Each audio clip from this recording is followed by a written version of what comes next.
Assalamualaikum warahmatullahi wabarakatuh. Semoga kalian dalam keadaan sehat. Kali ini Bapak akan melanjutkan pembahasan mengenai indikator yang ke-324, yaitu menjelaskan definisi atau konsep pembangunan ekonomi. Indikator ini penilaiannya adalah lisan. Jadi Bapak yakin kalian sudah paham ya, tapi oke lah ya. Jadi kita lihat apa sih pembangunan ekonomi. Kalau kemarin pertumbuhan sudah kalian tahu semua, acuannya adalah pendapatan nasional ya. Lalu apa dengan pembangunan ekonomi itu? Pembangunan ekonomi adalah suatu proses. Nah, ini yang perlu digarisbawahi adalah proses. Nah, proses yang bagaimana? Proses kenaikan pendapatan total dan pendapatan per kapita dengan memperhitungkan adanya pertambahan penduduk. Jadi yang perlu digarisbawahi, kalau pertumbuhan ekonomi tidak melihat pertambahan penduduk, kalau pembangunan ekonomi melihat pertambahan penduduk. Apa yang dilihat? Jadi kalau kenaikan pendapatan total dalam hal ini adalah pendapatan nasional, itu kenaikannya lebih kecil daripada kenaikan pertambahan penduduk, maka pembangunan ekonomi dianggap tidak berjalan. Gitu. Jadi yang baik yang bagaimana? Kalau ada pembangunan ekonomi berarti kenaikan pendapatan totalnya tinggi dan pendapatan per kapitanya juga tinggi. Pendapatan per kapita tinggi jika pengendalian jumlah penduduk berhasil. Jadi seperti itu. Hal itu juga disertai dengan perubahan fundamental dalam struktur ekonomi. Apa perubahan fundamental dalam struktur ekonomi itu? Bahwa dalam kegiatan ekonomi masyarakat ini ada kecenderungan perubahan-perubahan yang signifikan. Misalnya kita dulu karena tingkat pendidikan masyarakatnya mayoritas masih rendah, sebagian besar masyarakat Indonesia itu masih mengandalkan alam. Ya, alam dalam konteks tidak ada rekayasa hasil alam itu menjadi industri-industri yang bisa bersaing dengan barang-barang dari luar negeri. Atau dulu juga ekspor kita itu dari alam dalam konteks masih mentah. Gitu. Misalnya kita penghasil rotan terbesar di dunia, tapi yang kita ekspor adalah rotan dalam bentuk mentah. Ya, belum diolah menjadi industri rotan. Nah, itu berarti kalau fundamental ekonomi seperti itu masih sama, nah ini berarti pembangunan ekonominya termasuk tidak berhasil. Tapi kalau kita lihat di kondisi Indonesia sekarang, bahwa pembangunan ekonomi dimulai dari pembangunan sumber daya manusia berkualitas sehingga hasil-hasil industri dalam negeri yang bersumber dari alam itu banyak sudah diolah menjadi barang-barang yang memang diekspor dengan nilai yang tinggi, itu ya. Jadi itu namanya perubahan fundamental dalam struktur ekonomi dari ekonomi pertanian menjadi industri. Tetap basisnya adalah pertanian. Kemudian kita lihat pendapat dari Alexander ini ya. Pembangunan adalah proses perubahan yang mencakup seluruh sistem sosial seperti politik, ekonomi, infrastruktur, pertahanan, pendidikan, dan teknologi, serta kelembagaan dan budaya. Nah, ini lebih luas lagi cakupannya, yang namanya pembangunan itu, ya, pembangunan ya, kalau kita bicara pembangunan, ini proses perubahan yang mencakup seluruh sistem sosial. Nah, sistem sosial itu di dalamnya termasuk cara hidup masyarakat, kemudian tingkat ekonomi keluarga, kemudian daya beli dan sebagainya ya.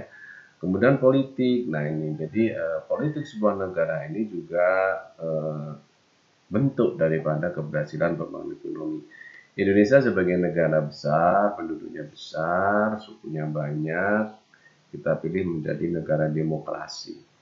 Ya, dan alhamdulillah sampai hari ini demokrasi kita cukup terjaga sehingga apa yang bisa dinikmati kalau demokrasi terjaga, kegiatan-kegiatan lainnya itu akan berjalan dengan baik, ekonomi berjalan, apalagi sekarang infrastruktur betul-betul diperhatikan oleh pemerintah sehingga bisa membuka daerah-daerah dulu yang dulu terisolir, yang dulu sulit ya memasarkan produk-produknya, sulit orang lain negara lain untuk investasi. Sekarang infrastruktur ini menjadi pembangunan yang memang bermanfaat terhadap sektor-sektor lainnya. Pertahanan ini adalah pembangunan sektor pertahanan, banyak pertahanan, tidak hanya militer, pertahanan itu juga termasuk ketahanan pangan, kemudian energi itu juga termasuk pertahanan. Jadi energi kita ini juga berjalan dengan baik, ada yang terbarukan, yang tidak hanya berbasis fosil, tapi energi-energi yang berbasis alam, ya, yang terbarukan itu artinya kalau kita berbasis fosil itu tidak bisa diperbaharui, tapi kalau berbasis alam itu bisa diperbaharui. Artinya ini juga nanti akan menjamin keberlangsungan energi di negara kita. Bisa dibayangkan kalau energi di negara kita ini sedikit atau tidak cukup sehingga kita mengandalkan impor, maka bisa dibayangkan untuk mencukupi kebutuhan energi, kita tahu 24 jam kita butuh energi ya. Kita sudah terbiasa dimanjakan dengan energi yang tidak terputus, misalnya listrik, kemudian bahan bakar minyak dan sebagainya, yang menyebabkan mobilitas masyarakat kita semakin baik dan semakin tinggi. Kalau mobilitas kita semakin baik dan semakin tinggi, itu otomatis dapat meningkatkan kualitas sumber daya manusia secara baik. Nah, seperti itu. Jadi pertahanan energi, ada ketahanan pangan dan ketahanan yang menjaga kedaulatan negara. Nah, ini pertahanan. Nah, kemudian pendidikan dan teknologi. Pendidikan selalu dikaitkan dengan teknologi. Kenapa? Karena teknologi ini lahir dari dunia pendidikan. Kita tahu bahwa kalau nanti kalian sudah di pendidikan yang tinggi, di situ tempatnya orang-orang untuk meneliti, kemudian menciptakan hal-hal yang baru yang memang dibutuhkan oleh masyarakat. Sehingga teknologi-teknologi dari teknologi yang sederhana sampai teknologi yang modern itu memang hasil daripada kerja anak-anak bangsa di pendidikan yang lebih tinggi. Kemudian kelembagaan ini adalah organisasi-organisasi baik itu pemerintah maupun masyarakat, yang organisasi-organisasi itu memang sangat dibutuhkan oleh warga negara dalam hal kehidupannya sehari-hari. Nah, kelembagaan ini tentunya lembaga-lembaga yang memang betul-betul dapat menopang kegiatan masyarakat sehari-hari, baik itu di pendidikan maupun di ekonomi atau kegiatan-kegiatan lainnya. Kemudian budaya ini juga sangat dibutuhkan, jangan bilang tidak, bahwa budaya-budaya ini adalah kebiasaan-kebiasaan yang memang sudah ada dari zaman nenek moyang terlebih dahulu, ya, nenek moyang bangsa Indonesia dulu, dan itu dilestarikan menjadi budaya-budaya yang dapat menciptakan juga ekonomi-ekonomi baru. Nah, budaya ini bisa berupa produk, bisa berupa kebiasaan-kebiasaan, ataupun seni-seni budaya yang bisa menarik pariwisata, bisa menciptakan pariwisata sehingga mendatangkan devisa dari sektor pariwisata. Nah, ini pembangunan. Jadi pembangunan itu kalau dalam cakupan luas memang seperti itu. Nah, inilah penjelasan singkat tentang 324, yaitu definisi konsep pembangunan ekonomi. Kemudian Bapak langsung menjelaskan 325. 325 menentukan faktor-faktor yang mempengaruhi pembangunan ekonomi. Ya, yang pertama adalah sumber daya alam. Alam kita tahu, alam Indonesia luar biasa, ya, begitu. Sumber daya alam itu ada yang hayati, ada non hayati. Sumber daya alam berperan sebagai bahan dasar dan pemasok bahan untuk setiap produksi yang perlu dilakukan. Tanpa adanya sumber daya alam, suatu negara harus mencari bahan ke luar negeri untuk memenuhi kebutuhan dalam pembangunan ekonomi. Ya, cara ini sebenarnya bisa saja dilakukan, tapi pasti membutuhkan dana yang tidak sedikit. Apabila sumber daya alam meningkat, maka pengeluaran negara bisa hemat dan bisa dialokasikan ke lainnya. Nah, kalau kita lihat di Indonesia, Indonesia ini terkenal dengan sumber daya alam yang melimpah. Maka dulu dijajah oleh Belanda, oleh Jepang, Portugis itu karena sumber daya alamnya melimpah. Sampai hari ini juga belum habis. Kita punya Freeport yang sudah diambil alih oleh Indonesia. Kita punya nikel yang dulu diekspor dalam bentuk mentah, sekarang sudah tidak boleh. Kita punya alam yang lain yaitu rotan. Kita punya hasil hutan yang lain. Dan ini tentunya sumber daya alam ini sangat dibutuhkan oleh masyarakat Indonesia. Dan kalau berlebih nanti pada akhirnya akan diekspor ke luar negeri. Belum kita bicara sumber daya alam laut, ya, yang luar biasa, sumber daya ikan air tawar dan sebagainya. Artinya bahwa kalau kita bicara sumber daya alam, Indonesia ini tidak kekurangan seharusnya. Nah ini, mengapa kalau kita masih merasa kekurangan? Yang belum kita miliki adalah sumber daya manusia yang memang setara dengan negara-negara lain yang justru sumber daya alamnya tidak seperti kita. Nah ini tugas kalian sebagai peserta didik yang akan mengarah ke sana, tentunya kalian akan menjadi sumber daya manusia yang ditunggu nanti untuk mengolah sumber daya alam, supaya sumber daya alam itu punya manfaat yang lebih luas untuk Indonesia dan apalagi untuk dunia. Kemudian yang kedua, sumber daya manusia. Manusia adalah bagian penting dalam pembangunan ekonomi suatu negara, bukan sebagai pelengkap saja. Tapi bisa saja manusia itu hanya sebagai pelengkap. Mengapa? Karena manusia ini tidak berusaha untuk meningkatkan kualitas dirinya. Kalau bahasa masyarakat sih, bahasa yang sering Bapak dengar, janganlah jadi beban pembangunan. Mengapa jadi beban bangunan? Karena dia bisanya hanya mengkonsumsi, tidak memproduksi, tidak bisa menghasilkan. Dan kelompok-kelompok ini selalu ada di Indonesia yang dikenal dengan kelompok marginal. Jadi kalau dia tidak dibantu oleh pemerintah, dia tidak sulit untuk meningkatkan kehidupannya. Ini Bapak tidak mau kalian menjadi sumber daya manusia yang demikian. Tentunya kalian nanti diharapkan sumber daya manusia yang memang menjadi aktor-aktor pembangunan di Indonesia. Syukur-syukur kalian adalah generasi-generasi yang akan menemukan banyak teknologi yang pada akhirnya bermanfaat untuk pembangunan negara kita. Bahkan teknologi itu bisa dipatenkan di luar negeri, bisa berpakai di dunia. Banyak SDM Indonesia yang seperti itu. Contoh yang paling populer adalah Bapak B.J. Habibie dan banyak generasi-generasi muda lain yang memang sudah mendunia. Nah, kalian diharapkan adalah orang berikutnya yang akan seperti itu. Amin. Kemudian berikutnya, IPTEK, ilmu pengetahuan dan teknologi. Keberadaan SDM dan SDA suatu negara dapat dibangun dengan maksimal apabila ada IPTEK. Nah, itu tadi ya. Kembali kepada sumber daya manusia lagi. Ya, sumber daya manusia, karena ilmu pengetahuan teknologi itu hanya miliknya manusia. Dan itu bisa diperoleh jika kalian bersungguh-sungguh dalam jenjang pendidikannya. Tidak ada satu detik pun waktu yang memang tidak kalian gunakan dengan baik untuk ilmu pengetahuan dan teknologi. Tapi bagi kalian yang sekolah hanya sekedar formalitas, yang penting tamat SMA, dapat ijazah, kalian akan di luar lingkaran ilmu pengetahuan dan teknologi. Kalian hanya akan menjadi penonton-penonton. Bisa dibayangkan kalau generasi seperti kalian seluruh Indonesia seperti itu. Ya, dia hanya sekolah, yang mungkin sekolah dapat ijazah, maka nanti kalian akan jadi penonton di negaranya sendiri. Lalu aktornya siapa? Karena sumber daya alam itu harus diolah dengan teknologi yang punya orang luar, maka orang luarlah aktornya.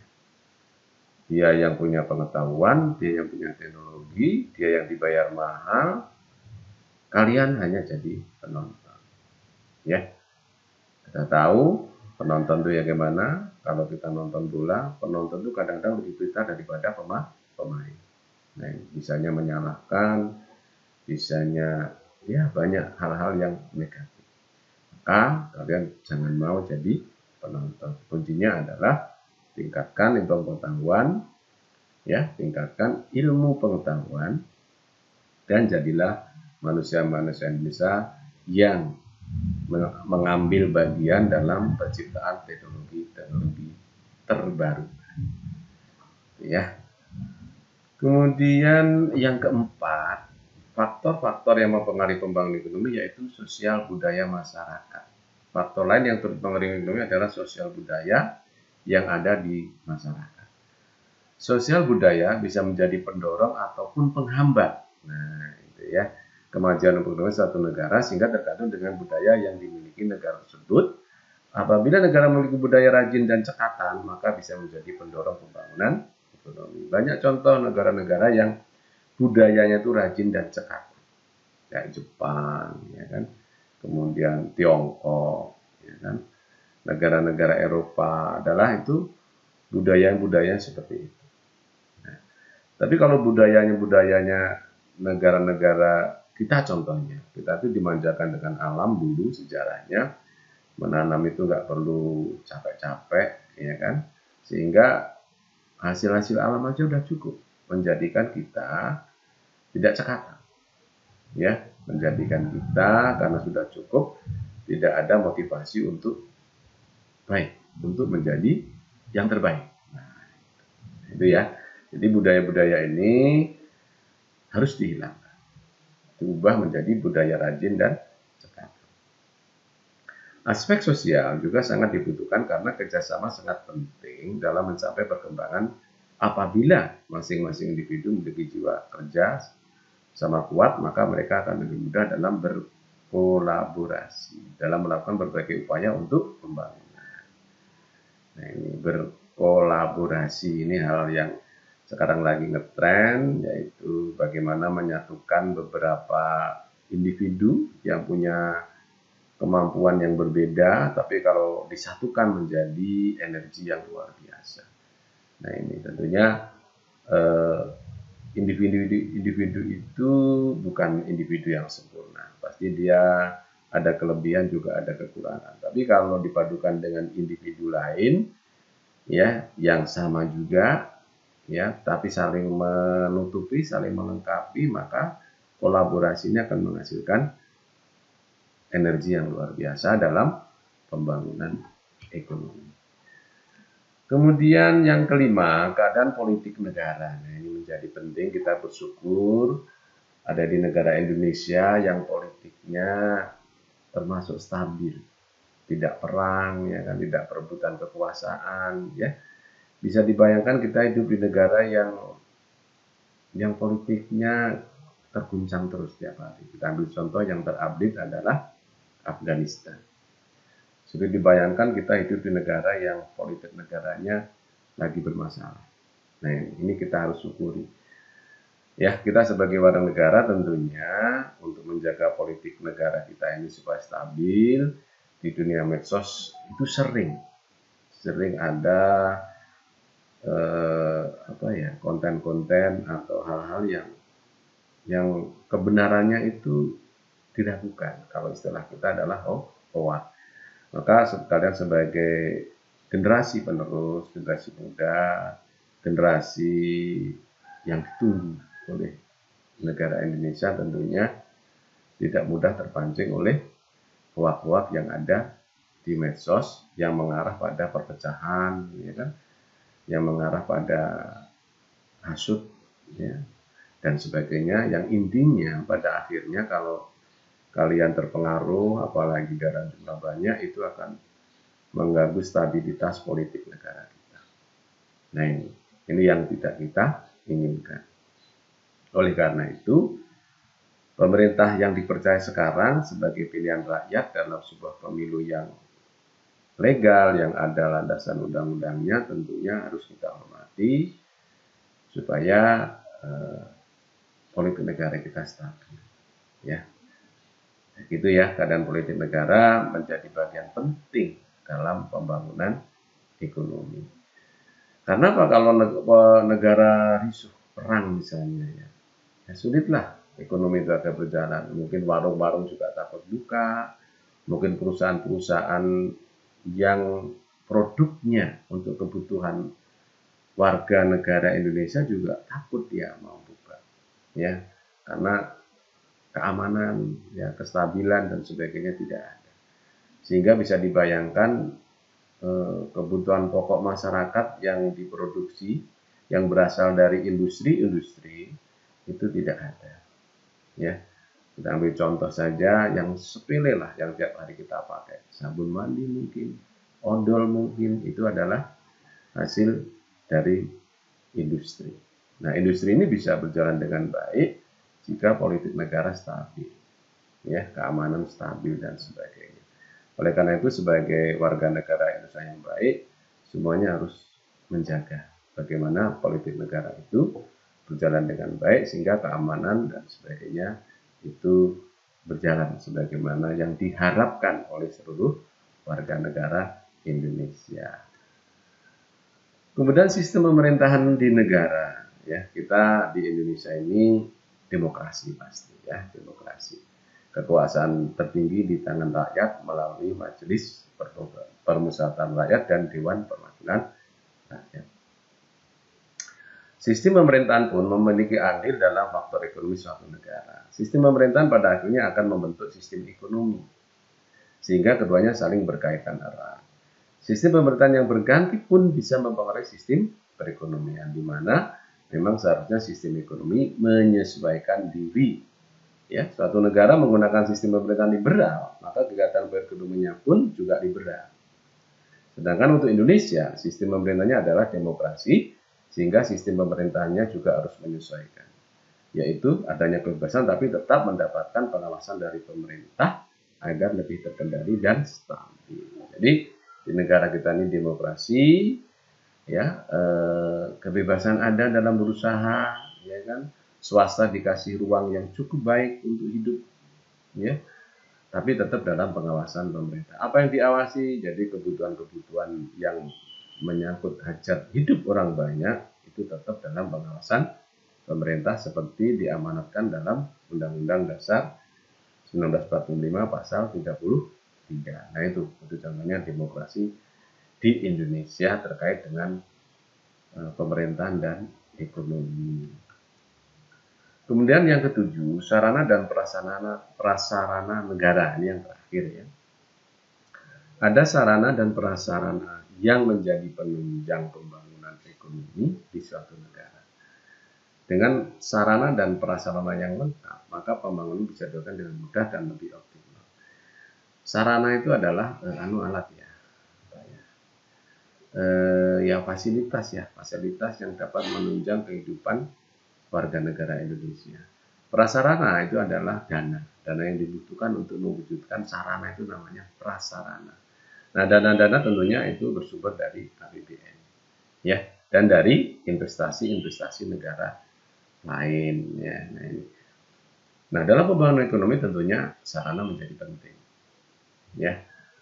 Jika sarana sulit didapatkan, ya, maka masalah-masalah perekonomian ini menjadi muncul, bahkan kompleks, ya. Nah, ini satu contoh aja deh, sarana jalan lah, ya, sarana jalan. Sarana jalan ini kalau bahasa kerennya infrastruktur lah, ya. Sarana jalan ini tentunya kalau kalian mau pulang sekolah saja, sarana jalan misalnya musim hujan berlubang saja sudah menghambat. Ya, kalau sekolah itu kan pendidikan. Kalau pendidikannya terhambat oleh sarana yang tidak baik, berarti nanti hasil-hasil pendidikan juga terganggu. Ya, pada akhirnya nanti juga kembali pada ekonomi negara. Jadi itu. Maka sekarang walaupun di sebagian daerah kita masih sarana jalan masih banyak yang belum mudah untuk dilewati, tapi dalam proses sebagian besar sudah infrastruktur, ya. Nah, ini baik, demikian Bapak sampaikan untuk 324 dan 325, ya. Terima kasih atas pemahamannya. Assalamualaikum warahmatullahi wabarakatuh.